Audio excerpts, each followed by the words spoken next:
फिर से स्वागत है मेरे चैनल पर। मैं हूं राज, आप देख रहे हैं हाईवे 33।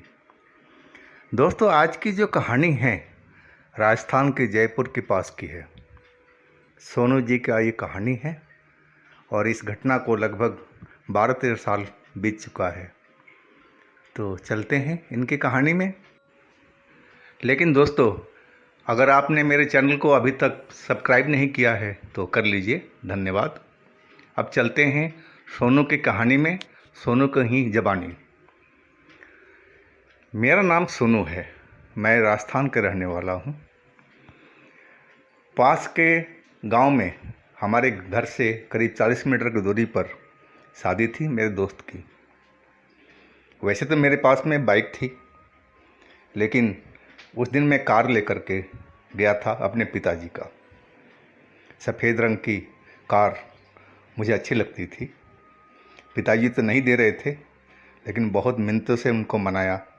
वो डांट रहे थे कि जब भी ले जाता है ख़राब कर देता है। मैंने कहा नहीं पिताजी, ऐसा कुछ नहीं होगा, मैं सही सलामत आपकी गाड़ी ले कर के आऊँगा। और वह गाड़ी लेकर के मैं शादी अटेंड करने के लिए निकल पड़ा था। उस दोस्त के गांव में पहुंचा। बहुत सारे मेहमान आए थे, कुछ हमारे भी दोस्त थे उनमें। हम लोग अपना पार्टी को एंजॉय करने लगे। मेरी निगाह एक लड़की पर गई जो अलग थलग सी खड़ी हुई थी। सफ़ेद कपड़ों में बहुत सुंदर, किसी परी की तरह दिख रही थी। मुझे बहुत पसंद आ गई थी लड़की। वो देखने में बहुत खूबसूरत और सफ़ेद कपड़े में तो बहुत गजब की लग रही थी।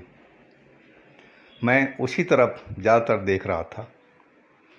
मैं कोशिश करने लगा था कि उसके पास मैं कैसे पहुंचूं, लेकिन बगल में मेरे दोस्त सब थे तो कुछ शर्मा रहा था मैं, और मैं कोई बहाना ढूंढ रहा था कि उस तक पहुंचा जाए। मैं आखिर पहुंच ही गया था उसके पास करीब में। मैं जब तक उसकी तरफ देखता, वो मेरी तरफ तो देखी और मुस्कुरा करके एक साइड को चल दिया। मैं फिर वापस आ चुका था दोस्तों के पास में, लेकिन मेरी निगाहें उसकी पीछा कर रही थी। मेरे दोस्त बोले, क्या देख रहा है उधर? मैं बहुत देर से देख रहा हूँ तेरे को। मेरे से रहा नहीं गया। मैं उसको बताया कि भाई देख, वो सफ़ेद कपड़े वाली लड़की दिखाई पड़ रही है। कह रहा है यहाँ तो बहुत सारी लड़की हैं सफ़ेद कपड़े में, कहाँ है? मैंने वो देख कोने में उधर। कह रहा है यार छोड़ा ना, मुझे कोई लड़की उड़की वहाँ नज़र नहीं आ रही है, तो जिस काम के लिए आया है इंजॉय कर। वो बात को काट दिया। मैं समझा कि ऐसे ही मजाक कर रहा है। फिर मैं भी उनके साथ में एंजॉय करने लगा पार्टी का। रात को करीब 11-11:30 बजे के आसपास पार्टी ख़त्म हुई और मैं अपने कार लेकर के निकल पड़ा। सारे मेहमान धीरे धीरे अब जा रहे थे, कुछ रुके भी थे वहाँ पर, लेकिन मैं अपना तो रास्ते निकल लिया था। लेकिन वो लड़की मेरे को दोबारा नज़र नहीं आई थी वहाँ पर।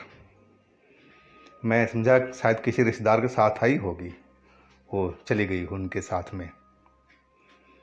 मैं गांव से बाहर निकल चुका था और मेन रोड के करीब में पहुंचने वाला था, और तभी वो लड़की मेरे को मेन रोड के पास में खड़ी हुई नज़र आई।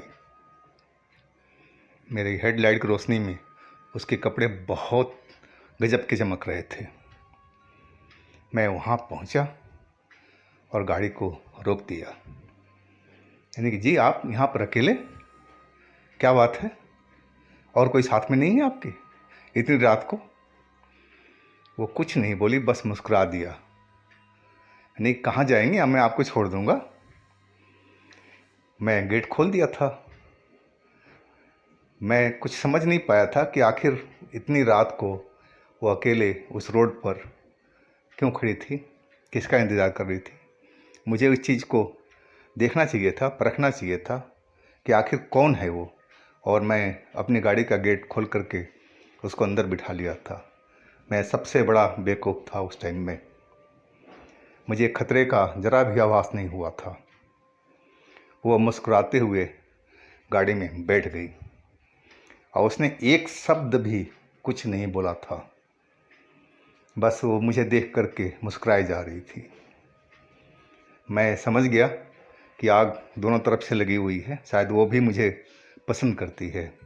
मैं बहुत अंदर से खुश था, शायद किसी रिश्तेदार की ही लड़की है। मैं कुछ बोलता उससे पहले वो मेरा हाथ को उसने पकड़ लिया। मेरे शरीर में पूरा जैसे लगा कि बिजली दौड़ गई हो। पूरा शरीर झंझना करके रह गया और मुझे लगा कि मैं अपना होश खो रहा। और सही में मेरी जो आंखें थी कुछ पल के लिए बंद हो चुकी थी, कुछ देर के लिए। मेरी जब आंखें खुली तो मैंने उसकी तरफ देखा। वो अब भी मुझे देख करके मुस्कुरा रही थी, लेकिन मैं अब लग रहा था कि जैसे एक मशीन सा बन गया हूँ, रोबोट। मैं उसकी तरफ सिर्फ देख रहा था कि मैं हुक्म दीजिए मैं क्या करूँ। तभी उसने बोला कि गाड़ी को आगे बढ़ाओ, चलो मैं जिधर बोल रही हूँ। मैं उसके कहे अनुसार गाड़ी को ड्राइव करने लगा था। पता नहीं मैं कितनी देर तक गाड़ी चलाता रहा। फिर वो अचानक बोली, आप थोड़ा सा गाड़ी को आहिस्ता करो और बाएं साइड में देखो, वो कच्चा रोड है ना, उस पर चले चलो। मैं वैसे ही किया। उस कच्चा रोड पर थोड़ी दूर चलने के बाद वो बिल्कुल सुनसान एरिया देख रहा था। एक मकान बना हुआ था वहाँ पर, और वहाँ पर उसने गाड़ी को रुकवाई। बोली उतरो, चलो घर के अंदर। गाड़ी में चाबी वैसी लगी मैंने छोड़ दिया था और मैं उसके साथ उस घर में चला गया, जो बाहर से देखने में तो छोटा सा लग रहा था, लेकिन अंदर में बहुत बड़ा था।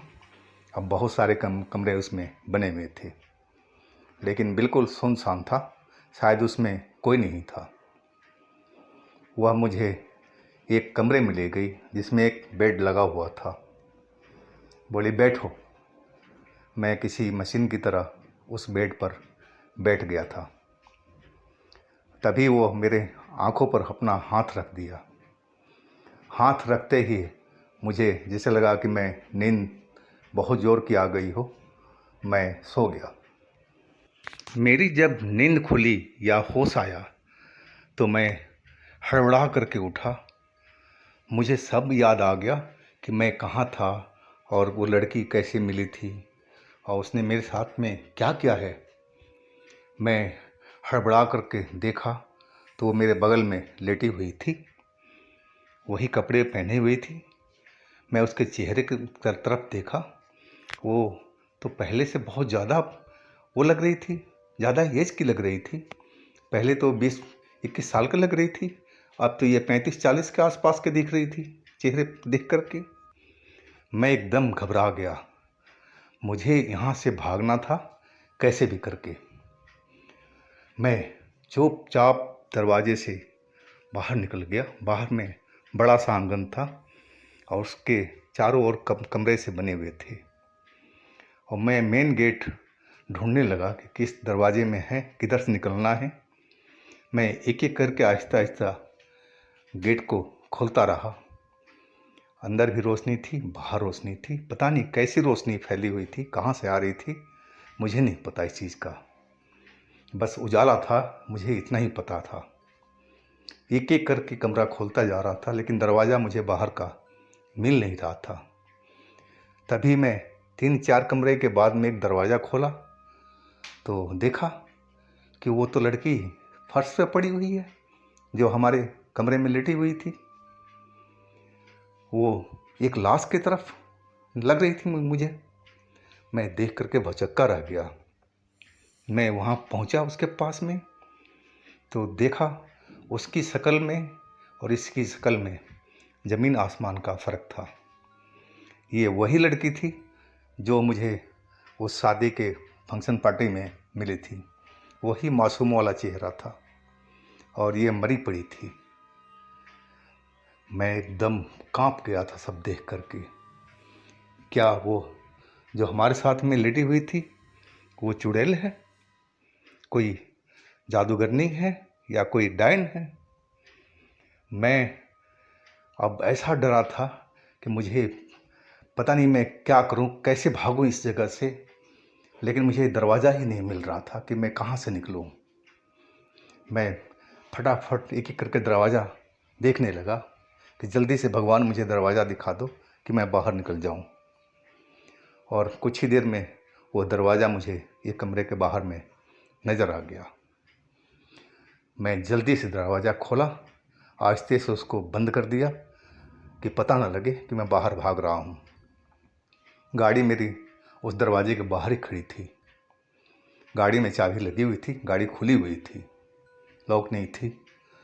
मैंने दरवाज़ा खोला और गाड़ी में बैठ करके जल्दी से गाड़ी स्टार्ट करके गाड़ी को बैक किया और मेन रोड की तरफ निकल भागा। लेकिन मैं शीशे में देखते जा रहा था, वो घर मुझे दिखाई दे रहा था, लेकिन वो चुड़ैल शायद अभी सो रही थी, उसको होश नहीं था। जब मैं मेन रोड के करीब पहुंच गया था, अचानक मैंने अपने शीशे में देखा वो घर तो गायब है वहाँ से। सिर्फ मुझे उस जगह पर खेत दिखाई पड़ रहा था। मैंने, हो सकता शीशा गंदा हो गया हो, नज़र नहीं आ रहा हो। मैंने पीछे अपना गर्दन निकाल करके देखा, तब मुझे विश्वास हुआ कि वास्तव में वहाँ कोई घर तो है ही नहीं, वो तो लंबा सा खेत दिखाई पड़ रहा था। मैं अब ज़्यादा डर गया था कि मैं एक बहुत बड़े खतरे में फंस गया था। वो तो भगवान ने मेरी मदद की कि मुझे होश में ला दिया था, नहीं तो पता नहीं मेरे साथ में आज क्या होता। कहीं उस लड़की की तरह मैं भी किसी कमरे में मरा हुआ मिलता, और भी परिवार वालों को मिलता कि नहीं मिलता कुछ मालूम नहीं था। मैं ड्राइव करते हुए भी कांप रहा था, मेरे हाथ बहुत बुरी तरह से कांप रहे थे। मैं कोशिश कर रहा था कि मैं आराम से गाड़ी को चला सकूं और घर तक पहुंच जाऊं सकुशल। कुछ देर के बाद में, कुछ घंटों के बाद में मैं घर पहुंच गया था। घर पर सब सो ही रहे थे। घंटी बजा कर के और मैं खड़ा रहा। मेरा भाई निकल के आया, छोटा वाला। मेरा, आगे भाई? यानी कि हाँ, अच्छा ठीक है, दरवाज़ा बंद कर लेना, मैं जा रहा हूँ।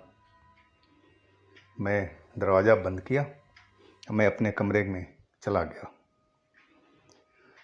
मुझे पलंग पर लेटते ही ऐसा लगा कि मेरा शरीर बहुत भारी भारी सा हो गया हो और बुखार आ रहा हो, और मुझे थकावट बहुत महसूस हो रही थी, और मैं सो ही गया।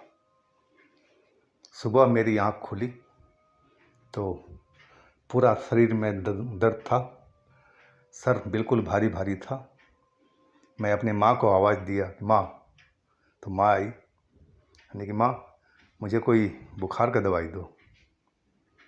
बोली बेटा चाय वाय नाश्ता तो कुछ कर ले। लेकिन नहीं माँ मुझे दे दो। लेकिन माँ बोली नहीं, खाली पेट दवाई नहीं खाते बेटा। वो जल्दी से चाय बना के ले आई, बिस्किट ले आई। बोला तू कब आया, मुझे पता ही नहीं लगा। नहीं कि छोटा भाई ने दरवाज़ा खोल दिया था। मुझे एग्जैक्ट तो मालूम नहीं, वही करीब मैं 3 बजे के आसपास पहुंच गया था। बोला इतना देर शादी में? यानी कि हाँ जी, बस वहाँ थोड़ा लेट तक पार्टी चली थी, मैं झूठ बोल दिया था। बोला कोई बात नहीं, ले दवा। वो दवा लेके आई थी बुखार की, मैं खा लिया था, लेकिन वो बुखार उतरा नहीं। मैं हफ्तों तक बीमार रहा, डॉक्टर के पास जाता रहा, तब जा कर के मैं सही हुआ था।